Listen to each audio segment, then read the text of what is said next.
यहां से इंशाअल्लाह ताला यहां से शेर सहम के निकला है, मैं 47 में भी उसको पहाड़ों के पीछे भेजूंगा, इस हल्के में नहीं ठहरने दूंगा इंशाअल्लाह। तमाम जमातों ने टिकट की ऑफर की, लेकिन मैंने आजाद लड़ने का फैसला किया। सियासी जमातों की तरजीहात कुछ और हैं। मेरे मुकाबले में बल्ला है ना शेर। शेर NA 48 से भागकर NA 47 में चला गया, लेकिन वहां भी मैं मौजूद हूँ। DHA फेज 2 में वर्कर कन्वेंशन से आजाद उम्मीदवार बराए कौमी असम्बली हल्का NA 48 मुस्तफा नवाज खोकर ने खिताब किया। वर्कर कन्वेंशन का तमाम मारूफ शख्सियात अदील सफ्तर भट्टी, अली भट्टी, राजा अली, राजा वकास, कमरान भट्टी, अरफान भट्टी, राजा रुस्तम भट्टी, नदीम भट्टी, चौधरी फारूक ऑफ रोड़ा, चौधरी नुमान और भट्टी बरादरी ने किया। अकासी राजा साजिद। हमारे YouTube चैनल खबरनामा टीवी को सब्सक्राइब, फेसबुक पेज को फॉलो और लाइक कीजिए ताकि हमारी आने वाली वीडियो आप तक फौरी पहुंच सके। शुक्रिया।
जो अपनी मसरूफियात में से, कीमती वक्त में से जिन्होंने मेरे लिए कुछ लम्हात निकाले कि मैं और मुझे ये मौका दिया कि आपके सामने गुफ्तगू कर सकूं, आपके सामने अपना मुकदमा रख सकूं, अपनी सोच रख सकूं।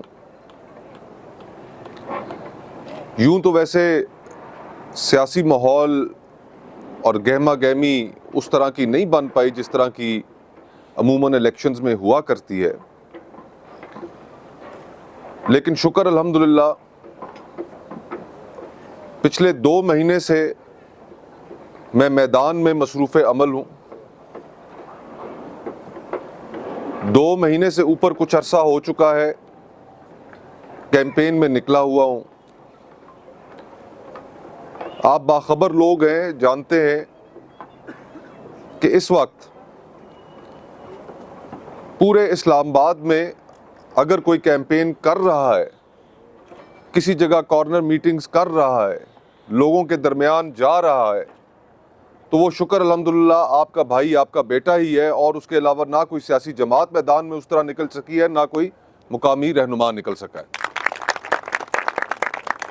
और ये सारा कुछ इस वजह से मुमकिन हुआ है, इस वजह से मुमकिन हुआ है कि पिछले 1.5-2 सालों में जो मेरी सियासत रही, जो मेरी सियासी सोच रही, जिससे आपके बहुत से लोग जो इस जगह मौजूद हैं, शायद टीवी टॉक शोज़ पर आपने मेरी गुफ्तगू सुन रखी हो, टीवी प्रोग्रामों में मेरी सियासी सोच से आगाही हासिल की हो, कि आज अगर मैं लोगों के अंदर जाने के काबिल हूँ, तो यकीन मानिए मेरी नज़र में उसकी वाहिद वजह यह है कि मेरे कंधों पे 16 महीने की जो हुकूमत पिछली गुजरी उसका बोझ कोई नहीं है।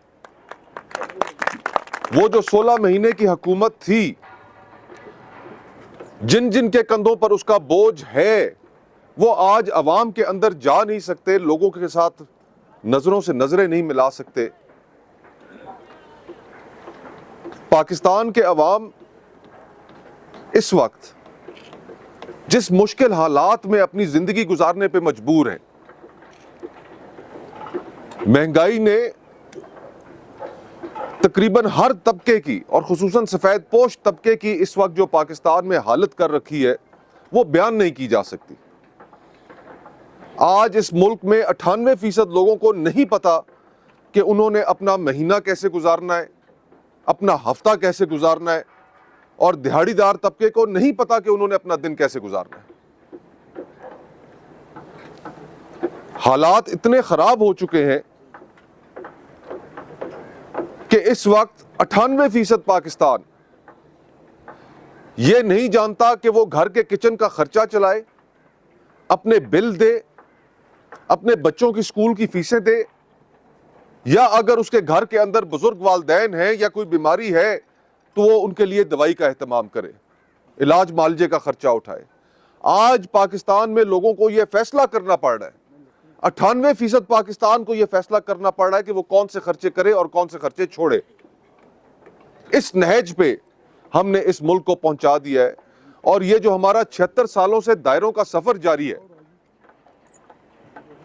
उस दायरों के सफर में इस मुल्क की जो अशराफिया है, जिस अशराफिया में सियासतदान शामिल हैं, जजेस शामिल हैं, ब्यूरोक्रेट शामिल हैं, जर्नैल शामिल हैं, कि हमने इस मुल्क को इस नहज पे मिलकर पहुंचा दिया है कि आज इस मुल्क में 98% आबादी ये समझती है कि इस मुल्क के अंदर ना सिर्फ उनकी जिंदगी अजीरन हो चुकी है बल्कि उनकी आने वाली नस्लों का मुस्तकबिल भी गैर महफूज हो गया। मैं अगर उस ऐवान में जाना चाहता हूं, और अगर आप लोगों ने मुझे मौका दिया, आपके तवस्सुत से मुझे आपकी नुमाइंदगी का शर्फ हासिल हुआ, मैं उस ऐवान के अंदर पहुंचा, तो मैं उस ऐवान के अंदर आपकी आवाज बनकर जाना चाहूंगा, ना कि इक्तदार के हवस में मुब्तला होकर वहां किसी लालच में मैं पड़ा हूं। यह मेरी सियासी सोच है। और हम अहलियाने इस्लामाबाद के, यहां पर रजवाल के भी रिहायशी मौजूद हैं, हम अहलियाने इस्लामाबाद के भी बहुत मसाइल हैं। इस सदी के अंदर 24 साल गुजर चुके, इन 24 सालों में 4 इलेक्शन हो चुके और अब 5वां इलेक्शन होने जा रहा है। 2002, 2008, 2013, 2018 इन 4 इलेक्शनों में मजमूई तौर पर, इज्तिमाई तौर पर अहले इस्लामाबाद ने जिन लोगों को मुंतखब किया वो हमारे मसाइल नहीं हल कर सके और ना ही इस शहर की एक जानदार आवाज़ बन सके। यानी कि ऐसे ऐसे शख्स भी यहाँ से इलेक्ट हुए, कौमी असम्बली में आपके नुमाइंदा बनकर पहुँचे, कि साला साल जो वहाँ पर खामोश बैठे रहे और उनको आज हल्के से बाहर कोई शख्स जानता ही नहीं, ना वो कौमी असम्बली के अंदर किरदार अदा कर सके, ना कौमी सियासत के अंदर अपना कोई किरदार अदा कर सके। तो मैं तो उस ऐवान में नुमाइंदा बनकर नहीं पहुँच सका आपका, लेकिन उसके बावजूद मैंने सियासत में भी मुकाम बना लिया, शुक्र अल्हम्दुलिल्लाह। और पूरे मुल्क में एक तारुफ भी मौजूद है, जहाँ पर मेरी ज़ात में कमज़ोरियाँ और खामियाँ भी मौजूद हैं, वहाँ पर अल्लाह ताला ने कुछ बहुत थोड़ी सलाहियतों से भी नवाजा है, और मैं शुक्रगुजार हूँ उस ज़ात का इस करम के लिए। और उन सलाहियतों की बुनियाद पर मैं ये बात आपको वसूख से कह सकता हूँ कि अगर मुझे आपकी नुमाइंदगी का शर्फ मिला तो इस शहर के मसाइल हल करने के लिए एक नए सफ़र का आगाज़ करेंगे, और वो आगाज़ हम मिलकर करेंगे। और शायद यही मजमूई सूरत हाल है कि अल्लाह का शुक्र है कि आप लोगों के प्यार और मोहब्बत की वजह से आज हल्का 48 में कोई मेरे मुकाबले में खुलकर इलेक्शन लड़ने के लिए भी तैयार नहीं है। और शायद पूरे पाकिस्तान का ये वाहिद मुनफरिद हल्का ऐसा है कि जहां पर इस वक्त मेरे मुकाबले में ना तो शेर का निशान मौजूद है, और जहां तक बल्ले का ताल्लुक था तो वो तो काजी साहब ने वैसे ही वापस ले लिया। तो ना बैलेट पेपर पे बल्ले का निशान मौजूद है और ना ही शेर का निशान मौजूद है। और जिन साहब को यहां पर शेर का निशान दिया गया, उसके ऊपर वो उनको टिकट मिला। एक दिन हमने सुना, टीवी स्क्रीनों पर देखा कि मुस्लिम लीग नून ने अपने टिकटों का ऐलान कर दिया है, और डॉक्टर तारिक साहब को हल्का 48 से टिकट दे दिया गया है, मुस्लिम लीग नून के वो उम्मीदवार होंगे। ये अनाउंसमेंट हुई, सुबह उठे पता चला वो यहाँ से कूच कर गए, यहाँ पर रुके ही नहीं।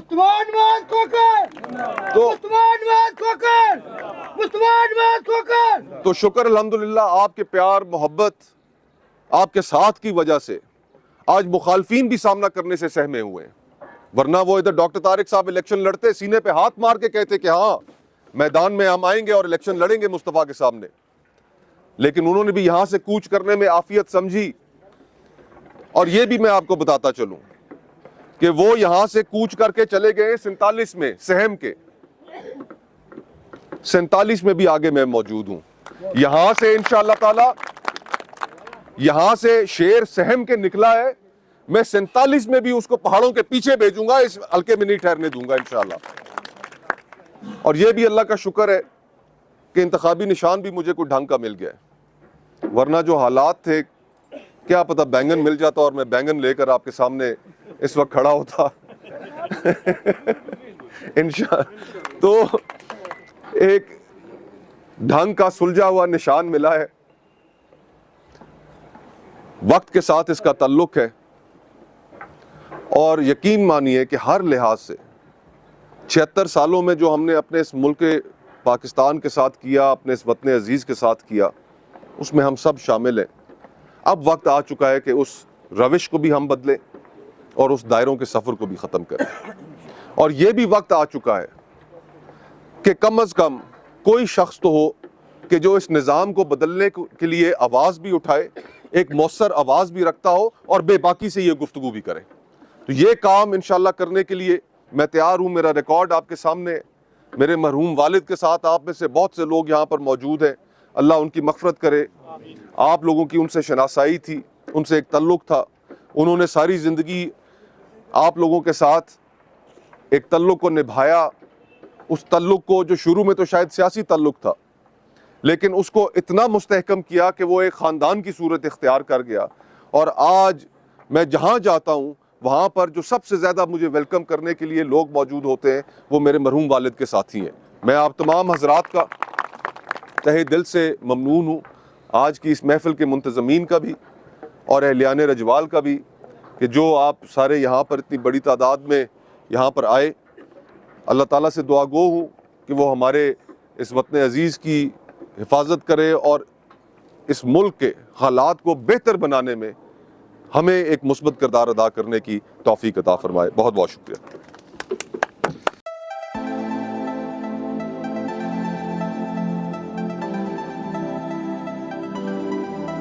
हम जितने भी अपने इलाके में मौज़ीन आए हुए हैं, इन सबका शुक्रिया अदा करते हैं। अल्लाह पाक हमें कामयाब करे। हम मुस्तफ़ा नवाज़ खोखर साहब को जो सपोर्ट कर रहे हैं अल्लाह के रहमत रजवाल से, अल्लाह पाक भट्टी बरादरी जिसमें अदील सफदर भट्टी साहब, शर्जील अली भट्टी साहब और इनकी जितनी भी बरादरी है वो सपोर्ट करके इंशाल्लाह घड़ी के निशान को इंशाअल्लाह हमने कामयाब बनाना है। इस यंग और यूथ क़यादत में जो इतने काबिल बंदे मुस्तफ़ा नवाज़ खोखर साहब हैं, हमने इनको इंशाअल्लाह जिताएँगे और अल्लाह पाक हमारी मेहनतों को रंग ला के लेके आए और अल्लाह पाक हमारी कामयाबी और इसकी जीत करे। और बुमला गांव का शुक्रिया अदा करते हैं जिसमें मलिक इदनान साहब, उन्होंने हमारी शिरकत की, हमारे साथ आके भरपूर शिरकत की। पूरे रजवाल गांव का शुक्रिया अदा करते हैं जिन्होंने इतना कीमती वक्त निकाल के और हमें वोट का एतमाद दिलाया। और गाँव से आला का हम शुक्रिया अदा करते हैं, उन्होंने आके हमारे साथ यकजहती का इजहार किया और हम मुस्तफ़ा नवाज़ खोखर साहब को इंशाअल्लाह अपने पोलिंग किया। इंशाअल्लाह जहाँ जहाँ हमारे हल्का बाब में जितने भी लोग हैं हम वहाँ पे जाके डोर टू डोर इंशाअल्लाह जो मुस्तफ़ा नवाज़ खोखर साहब का कीमती निशान घड़ियाल है, इंशाअल्लाह इस घड़ियाल की वक्त की कीमत जो है वो हम लोगों को इंशाअल्लाह और हम अपने हल्के के जितने लोग हैं उनको बताएंगे कि इंशाअल्लाह इस घड़ियाल के निशान को कामयाब करें और इंशाअल्लाह कामयाबी इंशाअल्लाह मुस्तफ़ा नवाज़ खोखर साहब की है। Thank you very much.